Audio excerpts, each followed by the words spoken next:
নমস্কার। জীবনের ধুলোয় পা ডুবিয়ে হাঁটতে হাঁটতে আমাদের সাথে দেখা হয়ে যায় এমন কিছু মানুষের, যাদের প্রভাব জ্ঞাত কিংবা অজ্ঞাতসারে আমাদের জীবনে পড়ে। এমনই এক প্রভাব থেকে 1879 সালে স্যার এডউইন লিখছেন দি লাইট অফ এশিয়া বলে একটি বই, যে বইয়ের প্রভাব পরবর্তী সময়ে পড়েছিল ডব্লিউ.বি. ইয়েটস, রবীন্দ্রনাথ ঠাকুর এবং টি.এস. এলিয়টের উপর। যে প্রসঙ্গে আমরা কথা বলছি উনি হলেন Gautam Buddha. Light of Asia sir Edwin আর্নল্ডের এই বিখ্যাত বইটি গৌতম বুদ্ধের বাণীকে পুরো পৃথিবীতে ছড়িয়ে দিয়েছিল। বর্তমান সময়েও ওনার বাণী, ওনার বার্তা অত্যন্ত প্রাসঙ্গিক আমাদের জীবনে। আপনাদের সকলকে স্বাগত জানাই চর্চায়। আজকে আমরা আলোচনা করব শান্তির অর্থ এবং মর্ম কী গৌতম বুদ্ধের প্রাসঙ্গিকতায়। এবং এই বিষয়ে আলোচনা করার জন্য চর্চায় আমাদের সাথে উপস্থিত আছেন প্রাক্তন শিক্ষিকা এবং অদ্বৈত মল্লবর্মন পুরস্কারপ্রাপ্ত লেখিকা শ্রীমতী নিরুপমা সিংহ। ম্যাডাম, আপনাকে স্বাগত। ম্যাডাম, প্রথমেই যে প্রশ্নটা শুরু করতে চাই যে গৌতম বুদ্ধ, ওনার নাম, ওনার চিন্তাধারা আমরা কম বেশি প্রত্যেকেই আমরা স্কুল জীবনে পড়ে এসেছি। একটি বিষয় আমরা প্রত্যেকেই জানি যে ওনাকে বিষ্ণুর অন্যতম এক অবতার হিসেবে গণ্য করা হয়। এই অবতারের বিষয়টি নিয়ে যদি একটু আলোকপাত করেন আপনি। হ্যাঁ, আমাদের হিন্দু শাস্ত্রে পুরাণে দশ অবতারের কথা জানি। তার অন্যতম একজন অবতার হলেন গৌতম বুদ্ধ। গৌতম বুদ্ধকে ভগবান গৌতম বুদ্ধ বলা হয়। এই অবতারটি কেন হলেন, শ্রীকৃষ্ণ বা বিষ্ণু কেন গৌতম বুদ্ধ হিসেবে অবতারিত হলেন, সেই বিষয়ে একটা কথা আছে, পুরাণেই আমরা পাই। দেবতা এবং অসুর তারা কিন্তু সৎ ভাই বোন। কাশ্যপ মুনির পত্নী অদিতির ছেলে হলো দেবতা, আর কাশ্যপ মুনির দ্বিতীয় পত্নী দিতির ছেলে হলো অসুররা। দেবতারা ছিলেন স্বভাবে ভালো, তারা পরের কল্যাণ চাইতেন, জগতের কল্যাণ চাইতেন। আর অসুররা ছিল স্বার্থপর। তাই বাবা কাশ্যপও কিন্তু ছেলেদের বেশি, এই দেবতাদের বেশি ভালোবাসতেন। এবং তাদের মধ্যে স্বভাব বিরুদ্ধ হওয়ার ফলে তাদের মধ্যে জন্মলগ্ন থেকেই তাদের মধ্যে একটা ঝগড়া হতো, যুদ্ধ হতো, মারামারি হতো। একবার অসুররা ইন্দ্রের স্বর্গ দখল করলো। কিছুতেই দেবতারা তাদের পারল না। এর কারণ হলো দেবতারা স্বর্গসুখ ভোগ করে, আরামে থাকে, ভালো ভালো খায়, ভালো ভালো আনন্দ করে, সব কিছু তাদের ভালো। আর অসুররা হলো শুধু নিজেরটা বুঝে, আমার ভালো যেটা ওইটা চায়, কিন্তু না পেলে তার জন্য ঝগড়া করে। এরকম ঝগড়া করতে করতে একবার কি হলো, দেবতারা বেশি সুখে থেকে মানুষ একটু আলসে হয়ে যায়, তখন তাদের গায়ে লাগে না কিছু। এরকম করতে করতে দেবতারা আরাম করতে করতে তারা নিজেদের একটু দুর্বল করে ফেলেছিল। এই সুযোগে অসুররা স্বর্গ আক্রমণ করলো, দেবতারা পরাজিত হলেন। দেবতারা তো ভালো ছিল, এমনি স্বভাবে ভালো ছিল ঠিকই, কিন্তু তারা একটু আলসে হওয়ার ফলে তাদের চিন্তাধারাটাও একটু অন্যরকম হয়ে গেছিলো। তারা দৌড়ে গেল ভগবান বিষ্ণুর কাছে। বিষ্ণু তখন বলল, দেখো, এখন আমি তাদের কিছু করতে পারবো না। কেন করতে পারবো না? তারা অসুর হলো বেদ নির্দিষ্ট যাগ যজ্ঞাদি তারা রীতিমতো চালিয়ে যাচ্ছে তোমাদের মতো, বরং তোমাদের চেয়ে ভালো। সুতরাং তারা ওই দিক দিয়ে তারা কিন্তু বেশ শক্তিশালী হয়ে উঠেছে। তাদের এখন আমি কিছু করতে পারবো না। তো তাহলে আমরা কি করব? দেবতারা বলো, আমরা কি করব? আমরা কি স্বর্গ ছাড়া হয়ে যে এইভাবে দিক দিশা হারিয়ে আমরা ঘুরে বেড়াবো? তখন বিষ্ণু বললেন, না শুনো, তোমাদের জন্য কিছু করব, তবে একটু সময় লাগবে। কীরকম? তো বলছে, দেখো, তোমাদের এইসবের জন্য আমি আবার পৃথিবীতে আসব। কীরকম? আমি আবার পৃথিবীতে নতুন করে জন্মগ্রহণ করব, তখন আমার নাম হয়ে বুদ্ধ। আমি রাজা কপিলাবস্তু রাজা শুদ্ধোধনের ছেলে হয়ে জন্মাবো। হ্যাঁ, তখন আমার নাম হবে বুদ্ধ, এবং আমি এমন একটা ধর্ম প্রচার করব যে ধর্ম বেদ মানে না, বেদের যাগযজ্ঞাদি কিছু নেই, সহজ সরল সাধারণ মানুষের পক্ষে সহজ এমন একটা ধর্ম প্রচার করব। তখন অসুররা ওই ধর্মের প্রতি আকৃষ্ট হবে, আস্তে আস্তে তারা যাগযজ্ঞাদি ছেড়ে দেবে। তখন তারা ওই যে শক্তি ছিল যাগযজ্ঞ করার জন্য, তাদের মনের মধ্যে যে একটা শারীরিক এবং মানসিক যে শক্তি ছিল সেটা তারা হারিয়ে ফেলবে। তখন তোমরা তাদের পরাস্ত করতে পারবে। তবে এটা কলির শেষে বলছেন, কলির শেষ না হলে কিন্তু আমি জন্মালেও কিন্তু তোমরা চট করে পারবে না, কলির শেষে। এবার যে জিনিসটা জানতে চাইবো সেটা হচ্ছে যে গৌতম বুদ্ধের বাণী, যে উনি কি কি বার্তা আমাদেরকে দিয়েছিলেন সেই বিষয়টা যদি একটু বলেন। গৌতম বুদ্ধ তো করুণাবতার গৌতম বুদ্ধ, ভগবান গৌতম বুদ্ধ। উনি অহিংসা, করুণা, মৈত্রী, শান্তি, সংযম, সহনশীলতা, অপ্রমত্ত হওয়া, এই সব বিভিন্ন বিষয়ে যাতে মানুষের জাগতিক যে কল্যাণকর এই সমস্ত দিক দিয়ে তিনি তুলে ধরেছেন মানুষের মনে এইগুলি জাগানোর জন্য, এবং মানুষের কল্যাণকামী কাজ করার জন্য মানুষকে অনুপ্রাণিত করেছেন। এবং তিনি বলেছেন নিজের আত্মোন্নতির কথা। আত্মোন্নতির কথা আমরা জানি, আত্মোন্নতি না হলে মানুষের উন্নতি হয় না। কিন্তু আত্মোন্নতি করতে গেলে আমরা যারা অন্য ধর্ম মানি তারা ঈশ্বরকে ডাকি, এই সেই করি, কিন্তু বলছেন না, উনি বলছেন না, তোমরা জাগো, উচ্ছিষ্ট, তোমরা নিজের আত্মাকে জাগাও, কারো স্মরণ নিতে হবে না। আমরা যেমন ভগবানের কাছে স্মরণ নেই, ভগবান আমার মনটাকে ভালো করে দাও, আমার শরীরটাকে ভালো করে দাও, এইসব বলি। তুমি বলছেন না, তোমার নিজের আত্মাকে তুমি তুলে ধরো, তোমার আত্মশক্তিকে বৃদ্ধি করো, আত্মাকে জাগরিত করো, কারো স্মরণ নিও না। তুমি ধর্মের যে জ্ঞান, সেই জ্ঞানকে অনুসরণ করো, তাকে আশ্রয় করো, কিন্তু অন্য কোনো স্মরণ নিও না।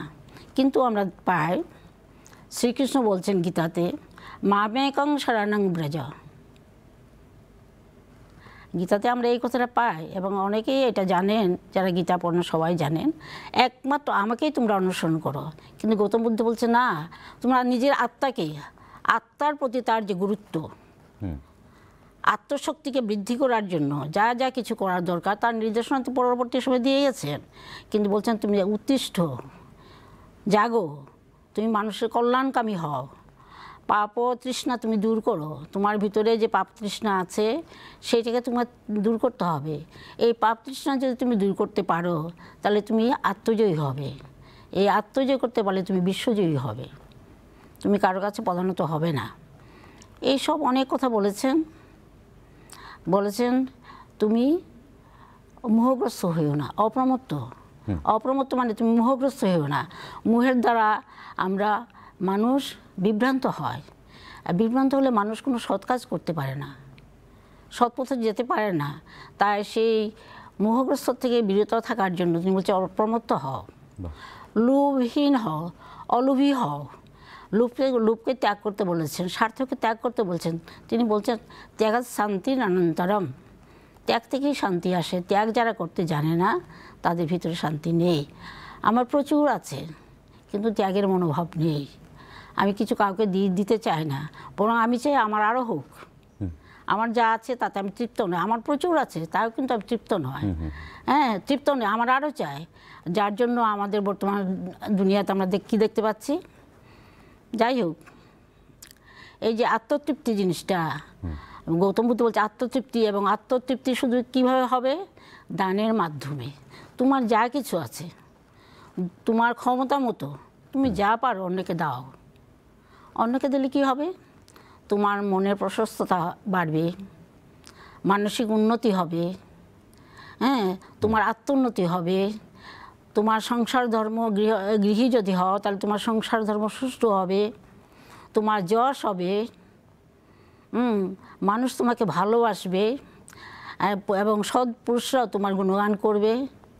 সুতরাং তুমি দান, অর্থাৎ তোমার যা কিছু সামর্থ্য তুমি ধন দান করতে পারো, সম্পত্তি দান করতে পারো, বিদ্যা দান করতে পারো, তোমার সামর্থ্যের ভিতরে যা আছে সেটা তুমি দান করো।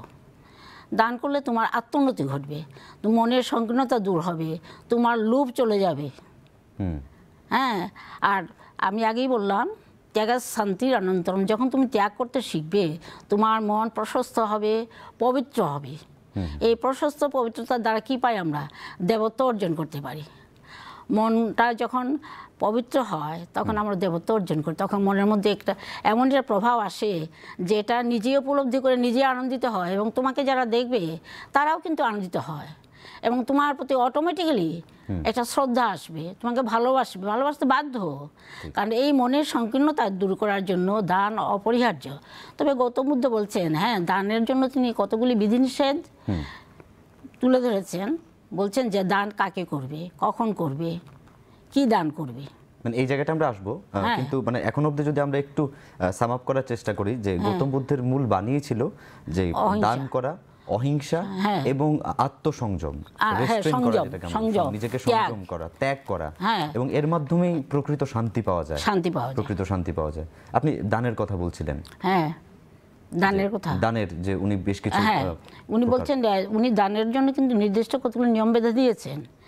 যে কোনো সময় যে কোনো ব্যক্তিকে যা কিছু দান করা তিনি বলেননি।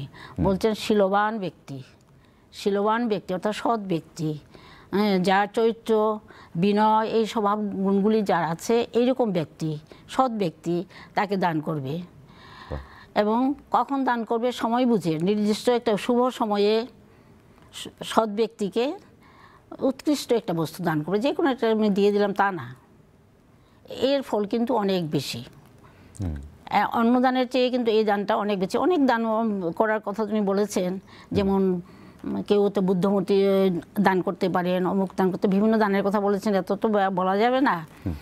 এখন দান করলে কিন্তু মনটা নিজের থেকে নিজেই তুষ্টি পাওয়া যায়। সেটা কিন্তু নিজের ব্যক্তিগত জীবনে আমি দেখেছি।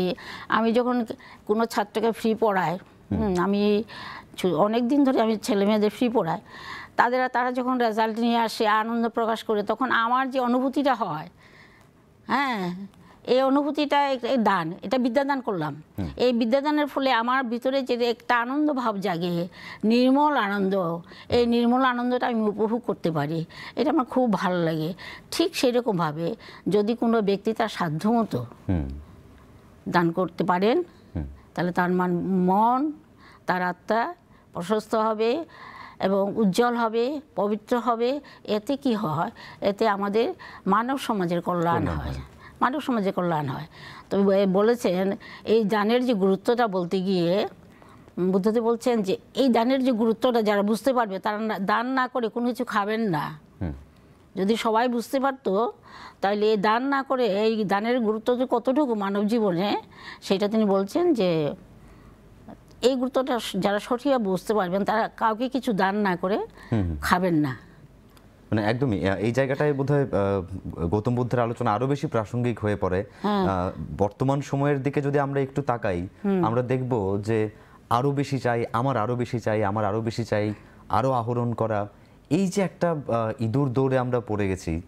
সেখানে কিন্তু গৌতম বুদ্ধের কত হাজার বছর আগে বলে যাওয়া কথাগুলো, যে শান্তি লাভ যদি করতে হয় তাহলে ছেড়ে দিতে হয়, দান করতে হয়, এই মানে খুব সরল ভাষায় একটি মহৎ শিক্ষা উনি আমাদের দিয়ে গেছেন। আমরা যদি একটু আমাদের আশেপাশে দেখি তাহলে দেখব যে প্রতিটি পরিবারে, প্রতিটি সমাজে কোথাও না কোথাও একটাই প্রশ্ন বারবার বা একটাই বাক্য বারবার উচ্চারিত হয় যে শান্তি কোথায় পাবো, শান্তি কোথায় পাবো। প্রতিটি ঘরেই কোথাও না কোথাও যখন কোলাহল হয় এই প্রশ্নটা উঠে আসে যে এই ঘরে শান্তি নেই, শান্তি কোথায় পাবো। তো তার যে যে যে সমাধান, সেই সমাধান গৌতম বুদ্ধ কত বছর আগে দিয়ে গেছেন।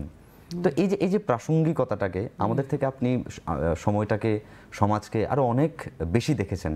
তো এই গৌতম বুদ্ধের বাণীগুলির প্রাসঙ্গিকতা আজকের দিনে আপনি কিভাবে দেখেন? এখন আমরা দেখি হিংসায় উন্মত্ত পৃথ্বী, সারা পৃথিবীতে আগুন জ্বলছে, চারদিকে যুদ্ধ। আমাদের দেশে দেখলাম মণিপুরে যুদ্ধ, এটা গৃহযুদ্ধ এটা, কিন্তু বাইরে দেখছি অন্য যে ইউক্রেন রাশিয়ার যুদ্ধ কতদিন ধরে চলছে, বর্তমানে ইসরায়েল গাজার মধ্যে চলছে। এরকম যুদ্ধ কেন হয়? নিশ্চয়ই একটা কারণ থাকবে। কারণ কারণ আমরা সাধারণত দেখি এই লোভের বসলেই কিন্তু এগুলি হয়, লোভের বসেই কিন্তু যুদ্ধ হয়। তাহলে কী হয়, তিনি বলছেন, বুদ্ধদেব বলছেন লোভ ত্যাগ করতে হবে, যে কোনো লোভ। আমার যা আছে তাতে আমি সন্তুষ্ট হব, অথবা আমি চেষ্টা করব নিজের চেষ্টাতে আমি কিছু অর্জন করার, কিন্তু কাউকে ক্ষতি করে আমি আঘাত করে সেটা কেড়ে নিয়ে কিন্তু আমি নিজের সম্পত্তি, মানসিক বা দৈহিক বা সাংসারিক সম্পত্তি আমি বৃদ্ধি করব না। এটা গৌতম বুদ্ধের একমাত্র উপদেশ নয়, কিন্তু একটা প্রধান উপদেশ। আমাদের মধ্যে এই যে ঝগড়া ঝাঁটি, যুদ্ধ বিগ্রহ চলছে, এটার মূলে কিন্তু লোভ। লোভ কিন্তু মানুষ সহজে প্রশমিত করতে পারে না, কিন্তু গৌতম বুদ্ধ সংযমের কথা বলছেন।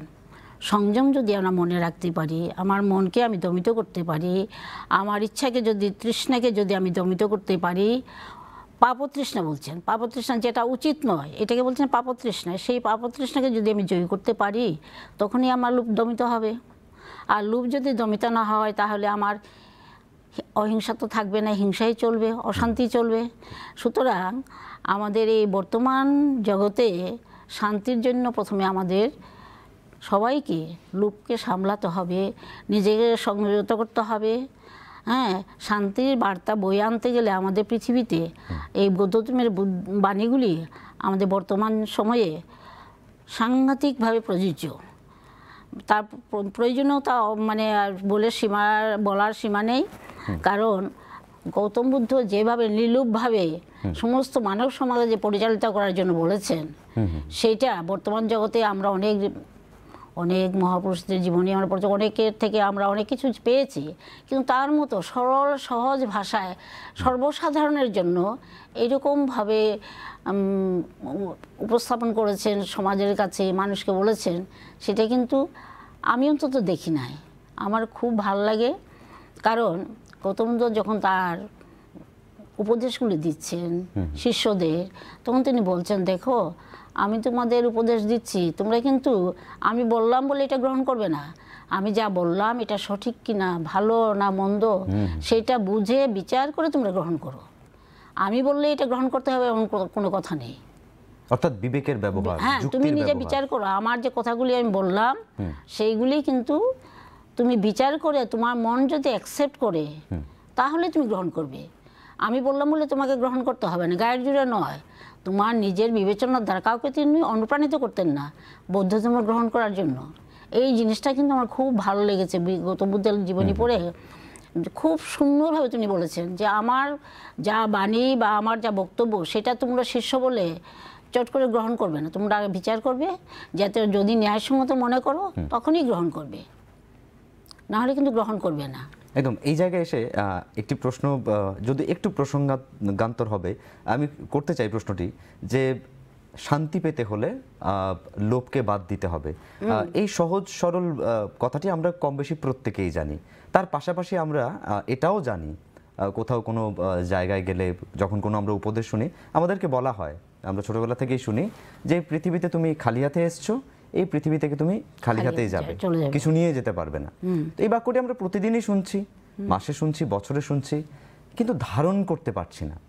এই সমস্যাটা কেন হচ্ছে আমি আপনার থেকে জানতে চাই। এই তো সংযমের অভাব, আত্মসংযম। আত্মসংযম আত্মসংযম করা শিখতে হবে। আত্মসংযম করতে না শিখলে তুমি কখনো লোভ ত্যাগ করতে পারবে না, যে কোনো ব্যাপারে। সংযম যে কোনো ব্যাপারে। যেমন আমি খুব ভালো হয়েছে একটা তরকারি, আমি খেতে চাই, খাচ্ছি, কিন্তু আমার মনে হচ্ছে আরেকটু খেলে ভালো হয়, কিন্তু তোমার প্রয়োজন ফুরিয়ে গেছে, তোমার যা খাওয়ার পেট ভরে গেছে, কিন্তু তবুও লোভে একটা মানে স্বাদের ফলে আমি একটু যদি খাই ভালো হয়, এই যায় ওই যে জিনিসটা প্রয়োজনের বাইরে তুমি সেটা না চাওয়াটা হলো সংযম। তোমার যেটা যতটুকু প্রয়োজন তার মধ্যে তুমি থাকো, তার বাইরে তুমি পেতে চেয়েও না। কিন্তু বর্তমান জগতে সেটা হচ্ছে না। আমার যা আছে তার চেয়ে আরও বেশি আমার চাই। আমি সুন্দরী, আরও সুন্দর করার জন্য আরও মেকআপ করবো, তাই না?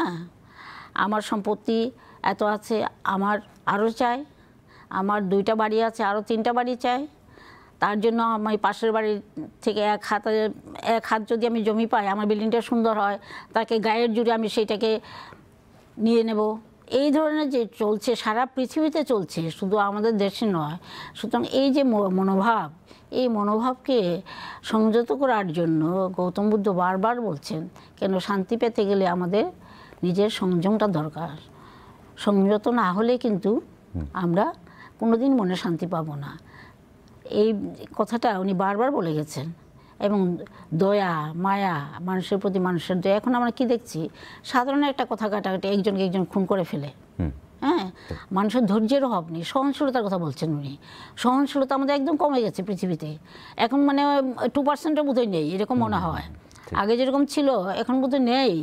একটা কথা, দুইজনের কথা বলছে, কথাটা শেষ হওয়ার আগে একজনকে একজন কুপিয়ে দিল, ড্যাগার মেরে দিল। হ্যাঁ, কেন? কারণ ধৈর্য নেই। তার কথাটা লাস্টের কথা কি বলছে সেটা শোনার মতো সময় নেই। এই যে সহনশীলতার অভাব, এতে কি হয়, সমাজে সুষ্ঠু সমাজ গড়ে উঠতে পারে না। উঠতে পারে কি? একদমই না। একদম পারে না। গৌতম বুদ্ধের বাণী বা ওনার জীবনটাই তো একটা বিশাল বড় বাণী। কত কিছু শেখার আছে গৌতম বুদ্ধের জীবনে। যখন আমরা পড়ি তখন একটা জিনিস আমাদের কোথাও না কোথাও নাড়িয়ে দিয়ে যায়, যে কি চারিত্রিক দৃঢ়তা ওনার ভেতর ছিল, যে আমি যতক্ষণ না আমার অভীষ্ট লক্ষ্যে, আমি যতক্ষণ না মহানির্বাণ লাভ করছি, ততক্ষণ আমি সাধনা করে যাব। এতে যদি আমার মৃত্যু হয় তাহলে হয়ে যাবে। এই বজ্রকঠিন যে দৃঢ়তা, সেটা উনি কি করে পেলেন? বা আমাদের মানে আমাদের বর্তমান সময়ে তো এত বজ্রকঠিন দৃঢ়তা পালন করা মানে মানে অকল্পনীয় বিষয়। তো যতটুকু আমরা পারি সেটা কিভাবে আমরা ইউটিলাইজ মনের করতে ব্যাপার। পারি? আমি যদি সংকল্পবদ্ধ হয়, সংকল্প যে জিনিসটা উনি বলছেন সংকল্প করতে হবে। সংকল্পের প্রতিজ্ঞা, সাধারণ অর্থে আমরা প্রতিজ্ঞা পাই। এই যে মানসিক সংকল্প যদি দৃঢ় হয়, তুমিও পারবে, আমিও পারবো। বুদ্ধদেব তো নিজেই বলেছেন, তুমিও বুদ্ধ হতে পারো। কীরকম? তুমিও নির্বাণ লাভ করতে পারো। কোনো কোনো অবতার বা কোনো ধর্মগুরু কিন্তু এই কথা বলেননি। তুমি পড়ে দেখবে, কোনো ধর্মগুরু আজ পর্যন্ত আমার জানা নেই তুমি নিজে আমি হতে পারো, মানে বুদ্ধ হতে পারো। তিনি বলছেন তুমি বুদ্ধ মানে কি? বুদ্ধত্ব মানে মুক্তির যে নির্বাণ, সেই নির্বাণ লাভ করতে পারো। তুমি বুদ্ধ হতে পারো তুমি যদি শীল, অপ্রমত্ততা, প্রজ্ঞা, এই যে বিভিন্ন দিকগুলি তুলে ধরেছেন, বিনয়, হ্যাঁ, সচ্চরিত্র, হ্যাঁ, এই মোহগ্রস্ত না হওয়া, জ্ঞান লাভ করার যে আকাঙ্ক্ষা, এইগুলির দ্বারা তুমি নির্মাণ লাভ করতে পারো, তুমি বুদ্ধ হতে পারো। এই কথা কিন্তু কেউ বলেনি। এই যে কীভাবে তিনি করলেন, কেন তিনি এইগুলি পারলেন, তার ভিতরে যে অন্তরে যে সংকল্পটা ছিল, আমি নির্বাণ লাভ করবই। কেন নির্বাণ লাভ করবে? কাদের জন্য করবেন? এত কষ্ট করছেন সাধারণ মানুষের জন্ম, জরা, মৃত্যু, হ্যাঁ, রোগ, বৃদ্ধ হওয়া, এই রোগ সুখ, এই যে তাপ, এইগুলি থেকে জনসমাজকে, পৃথিবীকে মুক্ত করার জন্য তিনি তপস্যা করেছিলেন। নিজের জন্য না, এই জগৎ কল্যাণের জন্য তপস্যা করেছিলেন। তখন এই তপস্যাটা ছিল তার জগৎ কল্যাণের জন্য, এবং জগৎ কল্যাণের জন্য করবেন বলেই তিনি সংকল্প করেছিলেন, বলেই তিনি এত দৃঢ়তার সঙ্গে প্রায় 6 বৎসরের উপরে তিনি তপস্যা করেছিলেন। শেষ পর্যন্ত কী হলো জানো? শেষ পর্যন্ত তিনি নরেঞ্জনা নদীর ধারে, নদীর পাশে বসে যখন তপস্যা করছিলেন, তখন তিনি আর পারছেন না, তার শরীরে কোনো শক্তি নেই, তিনি মানে নিজের উঠে বসতে পারছেন না। এমন সময় তিনি অনেক নিজেই চিন্তা করলেন, কি করা, আমি এরকম করে তো আমি মরে যাব, আমি তো নির্মাণ লাভ করতে পারবো না। যে জগতের কল্যাণের জন্য আমি তপস্যা করলাম, কোনো কাজেই আসবে না। এই যে কঠিন তপস্যা, আমি কি কি এইরকম করলে তো আমি বাঁচবো না, তাহলে আমার উদ্দেশ্য সিদ্ধ হবে না। তখন তিনি নিজেই ঠিক করলেন, তার তো কোনো আচার্য ছিল না, কোনো নির্দেশ ছিল না, তিনি নিজেই ঠিক করলেন, না, আমাকে মধ্যপন্থা অবলম্বন করতে হবে। মধ্যপন্থা কীরকম? আমি তপস্যা অবশ্যই করবো, কিন্তু নিজের দেহকে বাঁচিয়ে, দেহের শক্তিকে বাঁচিয়ে আমি তপস্যা করব। তখন তিনি কি করলেন? উঠলেন, সেই আসন থেকে উঠে নরেঞ্জনা নদীতে নেমে কোনো রকম স্নান করলেন। স্নান করে নদী থেকে উঠতে পারছেন না, এত দুর্বল। তখন এই নদীর ধারে ঘাস টাস ছিল, কোনো রকম ধরে উঠলেন, উঠে এসে বসলেন। তখন ভিজা শরীর, কাপড় তো কত বছর আগের কাপড়। তখন তিনি শ্মশানে গেলেন, শ্মশানে গিয়ে মৃতদেহের যে কাপড় থাকে, সেই কাপড় পরে সেই সিক্ত কাপড়টা ত্যাগ করলেন। ত্যাগ করে ওইটা নিয়ে আবার আসলেন, এসে তিনি তপস্যা আরম্ভ করলেন। তখন ওই যে সুজাতা কথা মনে আছে? একদম। হ্যাঁ, সুজাতা তখন বনদেবতার পূজার জন্য নিজের ছেলে হলে পায়েস খাওয়াবে বনদেবতাকে, এই আশায় ছেলে হয়েছে, এই আশায় তিনি বনদেবতা পূজার উদ্দেশ্যে পায়েস নিয়ে আসছিলেন। তখন দূর থেকে দেখছেন একজন গাছের নিচে, মনে হচ্ছে এটা বনদেবতার মতো মনে হচ্ছে। সুজাতার মনে করলো। সুজাতা তখন চলে আসলো তার কাছে, এসে বলছে, বনদেবতা আপনি আমার পায়েসটা গ্রহণ করুন। তখন বুদ্ধদেব বলছে, না আমি তো বনদেবতা নই গো, আমি তো মানুষ। তো বলছে, আমি জানি আপনি বনদেবতা, আমার ছেলে হলে আমি বনদেবতাকে পায়েস দেবো বলে পায়েস করে নিয়ে এসেছি, আপনি দয়া করে এই পায়েস গ্রহণ করুন। তখন বুদ্ধদেব ক্ষুধার্ত, যাই হোক ওর অনুনয় বিনয়ে বুদ্ধদেব গ্রহণ করলেন। গ্রহণ করার পরেই তো তিনি শক্তি পেলেন। হ্যাঁ, শক্তি পেলেন। এরপরে তিনি ওই একটু শক্তি পাওয়ার পরে গ্রামে গিয়ে একটু ভিক্ষা টিক্ষা যা করতেন সেটা রান্না যা সেইগুলি খেয়ে সুস্থ হলেন। সুস্থ হওয়ার পরে ধ্যান করার পরে তিনি নির্বাণ লাভ করলেন। এভাবেই দৃঢ়তার মাধ্যমে উনি দৃঢ়তার পৌঁছে গেছেন। আরেকটা জিনিস যেটা লক্ষ্য করার মতো বর্তমান সময়ে, যে আমরা প্রত্যেকেই আধুনিক হতে চাইছি, পশ্চিমী সভ্যতার দিকে মানে হুমড়ে পড়ছি আমরা, যে এভাবেই এটাই বোধহয় জীবন, এখানেই বোধহয় জীবনের আনন্দ। তারপর সেটাকে গ্রহণ করার পর কোথাও না কোথাও অবসাদগ্রস্ত হচ্ছি, ডিপ্রেশনে যাচ্ছি, যেটা এখন বহুল প্রচলিত একটি শব্দ। তারপর আমরা ফিরে আসছি আমাদের রুটে, আমাদের শিকড়ে ফিরে আসছি। সেখানে আমরা গৌতম বুদ্ধকে খুঁজে পাই, যে একেবারে সরলভাবে সহজভাবে জীবনযাপনের যে আনন্দ, যে বার্তা বুদ্ধ দিয়ে গেছেন। আমি জানি যে ব্যক্তিগতভাবে আপনিও সেটা আপনার জীবনে প্রয়োগ করে থাকেন। তো আমাদের প্রজন্মের যে ছেলেমেয়েরা আছে, আমরা যারা কেরিয়ার কিংবা ড্রিম চেজ এই ধরনের শব্দের প্রকোপে আমরা অনেক কিছু করতে চাইছি, কিন্তু আলটিমেটলি কিছুই করে উঠতে পারছি না, আমরা গৌতম বুদ্ধের বাণীকে কিভাবে আমাদের জীবনে ইউটিলাইজ করতে পারি? হ্যাঁ, গৌতম বুদ্ধ বলছেন, সমাজে সুষ্ঠু সমাজ গড়ে উঠতে গেলে সমাজে সচ্চরিত্র ব্যক্তি থাকতে হবে। যাদের সচ্চরিত্রবিহীন ব্যক্তির দ্বারা সুষ্ঠু সমাজ করা যায় না। এবং সচ্চরিত্র ব্যক্তি তখনই হবেন যিনি আত্মজয়ী, অলোভী, তারাই তো পারবে।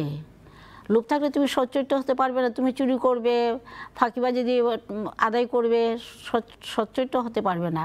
সচ্চরিত্র মানে তোমার আত্মসংযম সম্পূর্ণভাবে করতে হবে, এবং নিজের মাধ্যমে আমি যে আচরণ করব আমার সন্তানদের জন্য সেই আচরণটা আমি রেখে যাব, অর্থাৎ তারা দেখবে, শিখবে। আমি যদি চুরি করি, মিথ্যা কথা বলি, তখন আমার বাচ্চাটা, আমার নাতনিটাকে শিখবে, দিদা তো মিথ্যা কথা বলে, আমি বললে কি হবে। একদিন আমি ঘটনাটা আসলে বলছি, আমার নাতনি তখন কলেজে, ইঞ্জিনিয়ারিং কলেজে পড়ে, বলছে ওদের শরীরটা ভালো না, ওর বাবা আমার থাকে বেঙ্গালুরু। বলছে, আম্মা তুমি বাবা ফোন করলে বলবে আমি ঘুমিয়ে আছি। তখন আমি বললাম, বাবা আমি তো মিথ্যা কথা বলি না, তোমার জন্য এতদিনের সাধনা আমি শেষ করব। বলতে দরকার নেই। এই যে কথাটা বললাম, কোনোদিন আমার নাতনি আমার সামনে তো কোনোদিন মিথ্যা কথা বলেই না, এবং আমাকে কোনোদিনও ওই মিথ্যা কথা বলতে রিকোয়েস্ট করে না। হ্যাঁ, এখন আমি অভিভাবক মণ্ডলী, আমরা সৎভাবে যদি চলি, আমার ছেলে মেয়েদের সঠিকভাবে গাইড করি, তাহলে আমাদের ছেলেরা ভালো পথে যাবে। এখন আমরা কি দেখছি, কালকে দেখছি ছোট্ট বাচ্চা আমার নাতি খেতে বসছে, তা মোবাইল ছাড়া খেতে চায় না। এই যে টেন্ডেন্সিটা, এটা কে করেছে? তার মা। আমরা তো মোবাইল ছিলই না, আমরা লাইটও দেখিনি যখন পড়াশোনা করতাম। এই যে টেন্ডেন্সিটা আমাদের অভিভাবকদের এই জন্য ছেলেমেয়েরা এরকম হয়। এই ছেলেমেয়েদের এই যে মতিগতির যে খারাপের দিকে যাওয়া, পাপের দিকে যাওয়া, তার জন্য প্রধান কারণ হচ্ছে আমাদের সমাজ ব্যবস্থা, সঠিক শিক্ষা, সামাজিক শিক্ষাটা সঠিকভাবে আমরা দিতে পারছি না। একদম। এই জন্য প্রত্যেক গার্জিয়ানের কাছে অনুরোধ থাকবে, সঠিক শিক্ষাটা দিন। নিজে মিথ্যা বলবেন না, ছেলেটাকে সত্য কথা শিখান। সত্য কথা বলতে বললে হবে না, বইয়ে পড়লে হবে না, আপনি নিজে আচরিয়া ধর্ম পরের শিখায়। আপনি অভিভাবক যদি সঠিক পথে চলেন, আপনার সন্তান শিশু সৎ পথে চলবে, সমাজ সুন্দর পথে যাবে। একদমই। দর্শক বন্ধুরা, আজকে আমরা আলোচনা করছিলাম যে গৌতম বুদ্ধের পরিপ্রেক্ষিতে, গৌতম বুদ্ধের দর্শনে শান্তির অর্থ কী, শান্তির মর্ম কী, এবং আলোচনায় আমাদের যিনি আজকে আমাদের মাঝে উপস্থিত ছিলেন, মণিপুরী সাহিত্যের লেখিকা নিরুপমা সিংহ, ওনার প্রজ্ঞায়, ওনার বিদগ্ধ আলোচনায় আমাদের সামনে তুলে ধরলেন যে গৌতম বুদ্ধের মূল বাণীই ছিল অহিংসা, লোভ থেকে বিরত থাকা, আত্মসংযম এবং নিজেকে জয় করা। এই সামান্য সামান্য বিষয়গুলিকে যদি আমরা একটু গুরুত্ব সহকারে দেখি তাহলেই আসবে শান্তি, তাহলেই আমরা প্রত্যেকে লাভ করতে পারবো অবিরাম প্রশান্তি। অনুষ্ঠান শেষ করার আগে ম্যাডাম আপনাকে আবারও অসংখ্য ধন্যবাদ আমাদের চর্চায় আমাদের সঙ্গে অংশগ্রহণ করার জন্য। দর্শক বন্ধুরা, আপনারা দেখছেন দূরদর্শন ত্রিপুরা, দেখতে থাকুন। নমস্কার।